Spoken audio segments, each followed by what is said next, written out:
महाराष्ट्राचा आवाज, आपल्या हक्काचा। बालाजी किनीकर हे नकली सचिन तेंडुलकर असून एकनाथ शिंदे हे त्यांचे अंपायर आहेत।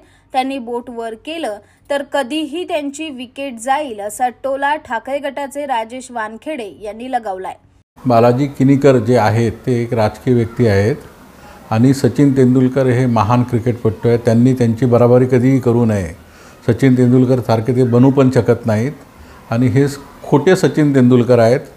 हे फक्त आणि फक्त उपमुख्यमंत्री एकनाथजी शिंदे साहेबांच्या आशीर्वादाने आजपर्यंत निवडून आलेले आहेत आणि आताही जे ते निवडून आलेले आहेत ते फक्त आणि फक्त एकनाथ शिंदे साहेबांच्या जीवावरच निवडून आलेले आहेत।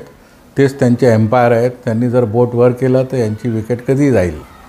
मी आउट होणारा प्लेयर नाही, मी अंबरनाथचा सचिन तेंडुलकर आहे असं वक्तव्य अंबरनाथचे आमदार डॉक्टर बालाजी किनीकर यांनी रविवारी एका क्रिकेट स्पर्धेदरम्यान केलं होतं। एक वेगळी ओळख अंबरनाथची ह्या लोटे फॅमिलीने परिवाराने करून दिल्या, त्यांचंही खूप खूप कौतुक आहे। असंच तुम्ही बॅटिंग आणि बॉलिंगचा खेळ तुम्ही अंबरनाथमध्ये ठेवत राहा, कारण का काय लोकांना क्रिकेट खेळायची सवय आहे, पण आपण काय आउट होणारा प्लेयर नाही आहे। आपण पण सचिन तेंडुलकर अंबरनाथचं आहे, त्यामुळे खेळत राहायचं, काही प्रॉब्लेम येत नाही। आता फुटबॉल पण ठेवा, तुम्ही कुस्ती ठेवायचे अच्छा ठीक आहे, त्यांच्यासाठी शुभेच्छा तुम्हाला।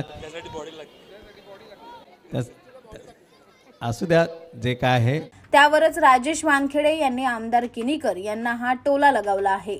तुमच्या परिसरातील काही घडामोडी किंवा समस्या असतील तर आमच्या वृत्तवाहिनीला संपर्क करा आणि तसेच सतत अपडेट राहण्यासाठी आमच्या वृत्तवाहिनीला सबस्क्राइब करा आणि बेल आयकॉन दाबायला विसरू नका।